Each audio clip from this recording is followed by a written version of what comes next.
Hey, what's up, you all? Welcome back. I'm Van, and we are all the LFR family. Much love to you all. Hopefully, y'all are having an amazing day. I've already taken time to give God some thanks for all the things that are blessing you and your family. I just want to say much love to you all. Thank you so much for clicking play. Hopefully, you click the like button as well and share this bad boy. So, I am a huge fan of the Valuetainment. Been watching Patrick Bet-David's videos for years, and I seen that he just now interviewed Vivek Ramaswamy. I have my thoughts on what Coulter said to Vivek Ramaswamy about her supporting him, but she wouldn't vote for him because he is an Indian. She says she would not vote for him because he is an Indian. I have my thoughts on that, but I want to hear what y'all got to say about that. All right, let's go and check it out. Y'all let me know whatever y'all want me to know. Let's go ahead and get into it. Coulter, who we've had on the podcast before. Coulter, I think you and her are, on a show together. You're doing something together. And she asked this question. I just want to get your reaction on. Rob, go ahead and play this clip. That's why I brought on today somebody who I think has some thoughtful perspectives on the future direction of our country, of our conservative movement, and on this question of nationalism and national identity, somebody I've been fascinated by for a long time. Can you fast forward to when she says it, Rob? Interacted with on social media, but for the first time we're having Is it right here? live form conversation in the offline sense of it. It's Ann Coulter. So, Ann, thanks for coming on, and I'm looking forward to our conversation today. Me too. Thanks for having me. That was a fantastic opening monologue. I, too, am a fan of yours, so I'm going to make a point of disagreeing with you so that it will be fun. You are so bright and articulate, and I guess I can call you articulate since you're not an American black. Hold on. She said he's so bright and articulate, and she had to back up from that because she said, I can call you that since you're not an American black, and we already know how that goes, man. A lot of people like getting offended by that. You are so bright and articulate, and I guess I can call you articulate since you're not an American black. Can't say that about them. That's derogatory. And that was a great opening segment. Lots of things to talk about there. Oh, and I agreed with many, many things you said during, in fact, probably more than most other candidates when you were running for president. But I still would not have voted for you because you're an Indian. We'll get back to that. Just skip over the racism. But first of all, did you know she was? Because it seems like when you guys are starting, there's a little bit of tension. I don't know if there was like pre-getting started where there was tension or not. Oh, you're pretty good at picking that up, man. So give me the context here. So I ran this podcast during the presidential campaign. Okay. It was called Truth. Yeah. I took some time off after the campaign, and now, getting back in the swing of things. So we relaunched the Truth podcast, just relaunched it officially last week. So, get that up on the ground. We'd have good conversations. Right. And I wanted to pick on some people who had poked me a little bit on social media or in other ways to be able to, it's kind of boring to just talk about everybody who agrees with the same thing. Right. But let's get a little bit of tension from the left, from the right. So I'll bring Ann Coulter on because during the campaign, I don't remember what exactly she said, but on numerous instances would comment on different ways in which I might not be quite qualified to be president, right? So let's get her on and have a conversation. And both of us are interested in the theme of nationalism. I did not expect she would just kick it off right there, get right into the business. And I think it actually made for a really good conversation, believe it or not. Of course, I disagree with hell like her on that being a criteria to be the U.S. president is her description of whether or not you're an Indian. I'm born in the United States. I'm as American as they come. But I thought it actually formed a really strong basis for an honest conversation that we otherwise don't have. Because her view is that in order to actually be a U.S. president, you got to be even more American, right? So you're not fully American if your parents weren't from the United States of America. And in order to trust somebody, the more generations they've been here, let's say you've been here 6 or 7 generations, you have more of what she would call, I think she did call it in the podcast, a security policy. It's like an insurance policy that that if you're going to put somebody in that high office, at least you know that they've really, really soaked up what it means to be American. Now, I disagree with that. I disagree with that because you have people in the 7th generation Americans who are the kids of some, I've known many of these people, grow up in the Upper East Side. Some daughter who lives in Brooklyn thinks she's a hippie, talks about hating this country. Well, I don't think that person's any more American than I am just because my parents happen to have been legal immigrants to this country. So I got 2 questions for you. But it made for a good conversation. I got 2 questions for you with this, okay? On one end, how many people you think are like, if you were to say, of the voters block, what percentage of the voter block agrees with her. Now, I'm glad that he asked this question because I actually was saying this like when we actually thought that Vivek had a chance. Now, some of you probably did not think he had a chance. Me, my naivete when it comes to politics, I actually thought he had a chance, especially when it looked like they were doing whatever they possibly could to make sure that Trump could not run at all. Vivek wanted to be that option, that second option. Like, if this doesn't happen, look, I back Trump. I think that he's amazing, blah, blah, blah, blah, blah. But if he doesn't pull through his legal situations that he's fighting, I'm your guy. Vote for me. That's what I thought. I thought he was like a next up. But I always said, and I still say, that I believe that a lot of people and Coulter said it, but I believe that she is the mouthpiece for a group of people who feel that way. The fact that he is not a Christian more than anything, like not that his parents were from India and that he was born here and blah, blah, blah, blah, blah, and he came here and became a citizen, all that other stuff. But the fact that he was a Christian, that was the biggest thing. We have been teaching people how to grow online. It's been absolutely amazing. We have 3 people who have been able to reach monetization in less than 30 days. Growing YouTube channels, some from 0 people. We have one guy who had 2 subscribers before he started working with me. He started helping him. His views went up 4.8 million%. We're super excited. If anybody ever want to grow on YouTube, you reach out to me with the word coach. Yeah, I got more on this right here, but I want to hear what y'all got to say. Would you have been offended if you were Vivek? And the fact that he was offended is the only thing that matters, be it for real, because this is not a huge thing. But was it classless? Was it classless for Ann Coulter to say that? Am I saying it right? Ann Coulter? I thought it might have been classless or poor timing. So say in the Republican primary, in the Republican primary, to say, you know what, I'm not going to, even if it's 1%, 2%, 3%, what do you think it is? So I will tell you this with confidence. It is a lot higher than I believed it was a year ago. Interesting. Yeah. It's a lot higher than I believe you would think it is too. Interesting. Which is why, and I said this on social media and some people hit me on the left from it, I said I respect her for saying it, even though I disagree. Right? Because at least she has the spine to say in public what many other people, not a majority, not even close to a majority, but a lot of people. She's not alone. She is voicing a view that I think is widespread. Now, that's one thing that I agree with. Yeah, y'all call her a butthole. Y'all say she's insufferable. You say she's rude. I say that she's classless. Making that point, saying that statement at the time that she said it. But I got to give credit where it's due. Anybody that just jumps out there and say it to you face to face, much love to you. I would much rather you say it to me face to face than you jump into the get along gang and just whisper about me and say these things behind my back and even have me thinking I got a chance when in all actuality, you don't plan on supporting me at all. You know what I mean? Sometimes it's that way. Sometimes people will act like they got your back. They act like they're going to support you. They act like you're their guy. But then behind closed doors, they're talking about, but he's an Indian. I'm not going to vote for him. He's an Indian. But you have me thinking that I actually have a chance.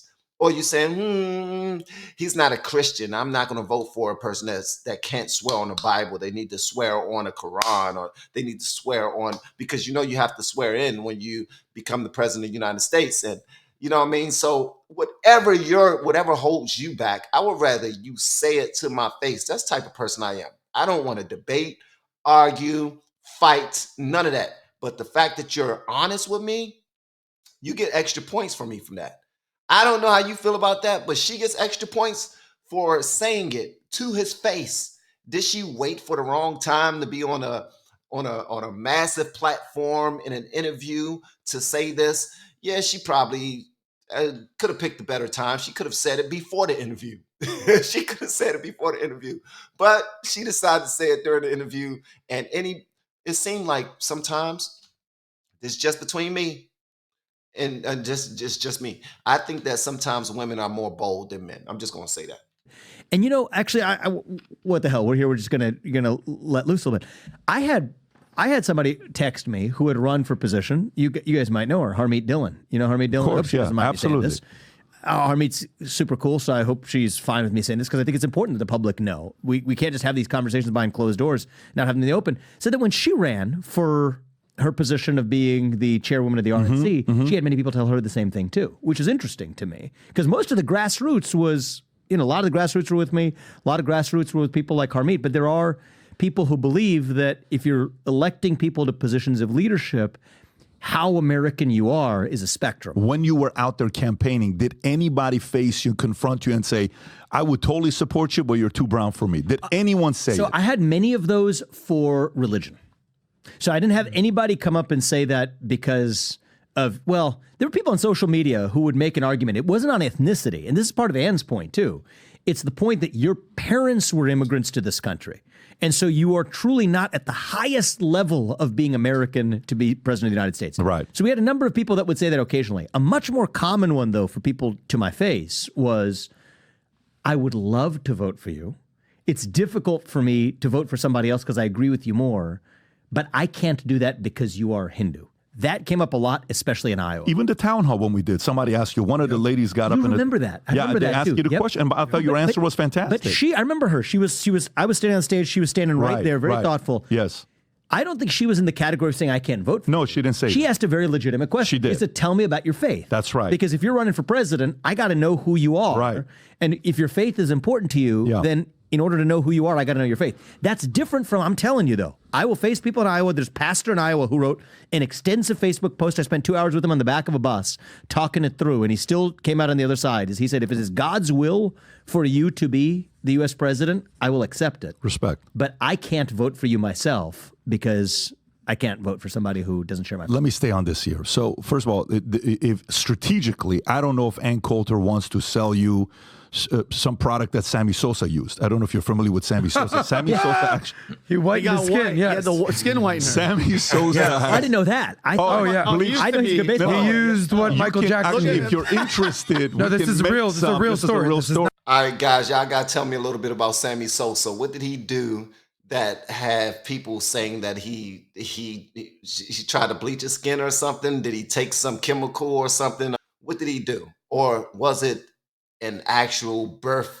type of situation? Was it an illness? Was it a sickness or anything like that? Please let me know in the comments because I don't know much about Sammy Sosa. Not made up. He got his skin to be lighter, so you. What? Wait a minute. Why would he do that? Why would you do that? Bro, why would you do that? Why would he do that? Your face looks better in its natural hue. Why would he do that? That don't even look natural. What the? That's like me showing up one day and I got white skin. I don't even have the face for white skin. The faces that I make don't match white skin. They match black skin. They match the skin that I was born in. Why would you do this to yourself? This is nuts. What the? Come on, bruh. Come on, man. That's just nasty. That's nasty. Can go couple shade, lighter. Rob, I don't know why you're laughing. I'm trying to make a solution here to make Ann happy. I'm not going to be a customer. I'm sorry. But He was Sammy Sosa there. Now he's by the way, Sammy this guy Sosa. hit 66 home runs and he saved MLB in 1998. Let me go back to the question here with this one here. Okay, what do you think's more extreme? What do you think's more extreme? And tell me how your argument is on the other side. So one side, you know what? I don't think America, because, back in the days, what was JFK was, Tom, you said Roman Catholic? It was a Roman Catholic where America Yeah, was those like, were the headlines when Nixon was running. It's a Roman Catholic. we're not ladies ready and for a gentlemen. Roman Catholic president. Okay, and then America said, nah, we're okay with it, right? actually cool with that, yeah. Okay, we're actually cool with that. Do you think, give me which of these are more extreme. So do you think Ann Coulter's position of saying, no, not only do I want you to be a natural-born citizen, but I also want you to be white, to be a true nationalist, to be a president here. How about the opposite side? What about somebody that wasn't born here but has lived here for 35 years? If somebody say that in order for me to vote for you, you have to be a natural born American and you have to be a white man. Guess what? And some of y'all might fuss at me, and I'm looking in the comments to see this. I don't care. If that's your preference, then that's your preference. That's on you. If that's how you feel, then that's how you feel. Just let it be known. How about that? That's why I don't have any issue with people who are outwardly racist. If you're outwardly racist and you like to say certain things about different groups, or you don't like doing business with certain groups, or you don't like making love to certain groups of people because they are born in a different race, so what? That's your business. I don't care about that. Now, would I endorse that? Would I support that? No, I don't support that. But at the end of the day, I would much rather you be honest with me than to lie. That's just me. I don't want to have to look over my back. You know what I mean? If that's how you feel, tell me that's how you feel. Is that how you feel? That's how you feel? That's how you feel? Cool. Now I know. I ain't got to guess. I ain't got no issue with that. I'm sorry, that's just me. Y'all, what y'all think? Do you have an issue with that? I get along with people who are honest. And if you're an honest asshole, then we cool. Cause now I can make up my mind I can choose to be around you. I can make a decision. Like, come on. I don't care. Like we were all we were all raised differently, from different walks of life. And some of our aunts and uncles, even our parents or grandparents, they was racist as hell, some of them. Come on now. Now, just because, I don't know if you are like your grandparents or your parents with the negative parts, but some of us do have those traits. But some of us just throw them away because we know that life is far more fulfilling when you embrace everyone, because you realize that we are all men and women of God, period. We're all brothers and sisters. That's how I look at it. I don't look at white people as being different than me. I don't look at black people as being different. I don't look at poor people or rich people as being different than me. I don't. We all bleed red. We're all going to expire at some point. But until we expire, can we get along? Can we love it? Can we love each other at least? Even if we got our differences, can we love each other? Can we do business with each other? Can we help each other out? Can you pray for me? Because I know I'm praying for you. Every day I thank God for people that have me and my family's best interests at heart. If you have my family's best interests at heart, I support you. What are you doing? What are you getting into? I want to be a part of it. You know what I mean? That's how I look at it. Why are we so picky and judgmental and trying to break people down, acting as if we are perfect? None of us are perfect. You're not perfect. I'm not perfect. I don't know anybody that's perfect. Nobody. I mean, other than the babies. You know, when babies are born, and the little baby. Babies are perfect in my opinion. I love babies. But at the end of the day, we ruin the babies. We teach them how to be mean. We teach them how to say bad words. We teach them how to not listen to adults. We teach them to what to watch and what not to watch. We set them in front of a TV and start to train their minds for ignorance. We do these things. We teach them fear. Babies aren't born with fear. So, I mean, I can go on and on and on. All I'm saying is that if you're honest, you got a better chance with me. Even if you're mean, even if you're an a-hole, I don't care about all that. I'm not sensitive. I'm not emotional like that. Our emotions is not going to get us to a better place in this country. It's not. So when you have an Ann Coulter, who, I know I'm butchering her name, but when you have an Ann blah, blah, blah, who says to Vivek's face, I wouldn't have voted for you because you're Indian. Okay. Thanks for telling me. I appreciate that. Thanks for telling me. Like, you have a right to feel that way.